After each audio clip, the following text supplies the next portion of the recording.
Bwana asifiwe. Sasa tunaposhughulika na hiyo roho iliyokukalia, lazima iondoke. Kuna falme ambazo, angalia saa ya Danieli. Wakati Danieli anapambana hapo na kitu chake cha kupata utajiri, cha kupata nafasi ya uongozi. Wewe unafikiria kila mtu Tunduma hii anang'ang'ania apate utajiri, yaani king'ang'anio chake apate hela. Kila mtu anataka awe nafasi fulani, kila mtu anataka awe na kibali fulani. Sasa angalia, kuna falme zinakuja kuwasaidia hao wanadamu,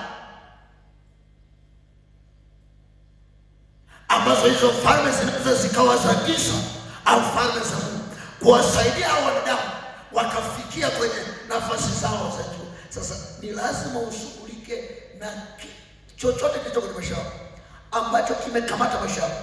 Uwe na uhakika ni roho iliyoachiliwa kutoka kwenye falme za giza. So lazima ushughulike na hizo falme ambazo zimeiachilia hiyo roho inayokusudia.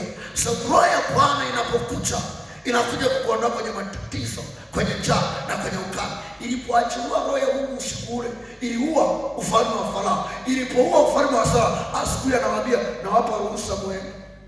Leo nikawauliza watu, kuna vitu hauna uwezo wa kuvifanya nao, lakini sasa roho ya Mungu itakapokuja utavifanya. Nasema roho ya Mungu itakapokuja, kuna vitu ambavyo sasa hivi hata unapoona unajiona akili yako uwezi. Haleluya. Nilikuonesha mfano jana kwamba Daudi alipowekwa mafuta ya kuwa mfalme, haijalishi Sauli ni nani, lakini ninakuhakikishia Daudi anakuwa mfalme. Hata kama bado Sauli ni mfalme, lakini ninakuhakikishia, kwa sababu roho ya utawala na ya ufalme wa Mungu imeshachilia juu ya Daudi. Hakuna roho nyingine tena ya ufalme mwingine itakayosubiliwa kuwa Daudi kuwa mfalme. Haleluya. So Mungu ameruhusu wewe kutawala. Hakuna ufalme unaweza kuzuia wewe, watoto wako kuolewa, watoto wako kusalia nyumbani. Haiwezi ruhusu wasipate kazi. Haleluya. Unaposhughulika na hizo falme, hakikisha wateule wa Mungu, watoto wao ni lazima wapate kazi serikalini. Ndio kile mtumishi alikuwa anafundisha jana. Anasema tukiwa wakati mwaka jana, mchungaji Nyango ametutuma kule Chunya. Ametutuma kule Chunya kwenye huduma. Sasa tulipofika kwenye kile kijiji bwana ni cha ajabu. Mwenyekiti ni Moravian, barozi ni Moravian, mtendaji ni Moravian. Kwa kila kitu kule ndani sisi tuko na uhuru.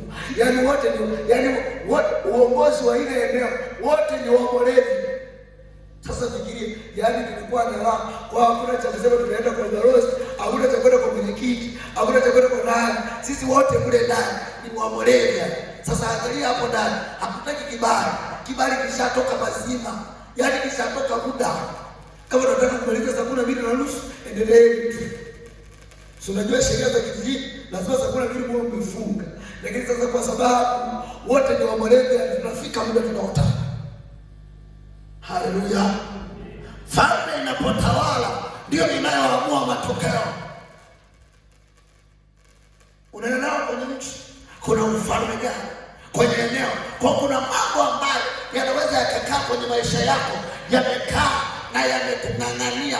Nilikwambia kuna roho za umaskini ni ving'ang'anizi, lakini kuna roho zinazokuwepo kwenye familia ambazo babu walifanya hata kama utaokoka, lakini kuna siku zitakuondoa kwenye nafasi. Tumeona hao watu walianza vizuri, walikuwa ni waabudu wazuri, walikuwa ni watumishi wazuri, lakini ghafla wanazidi